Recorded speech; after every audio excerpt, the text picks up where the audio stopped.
R you mister Karna? Yes sir. ಏನೋ ನಾನು ಅವಾಗಿನ ಮಾತಾಡ್ತಾನೆ ಇದ್ದೀನಿ. ಸೀನಿಯರ್ ಅನ್ನು ರೆಸ್ಪೆಕ್ಟ್ ಬೇಡವಾ? Stand up say, stand up. Sir ನೀವು ಕೂತ್ಕೊಳ್ಳಿ ಸರ್.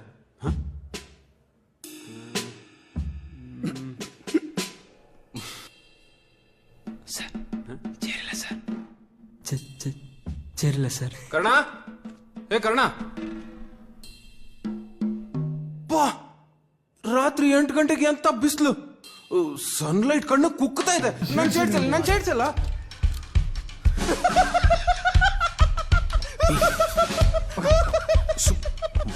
ಮಂಜ ಸುಮ್ಮನಿರೋ.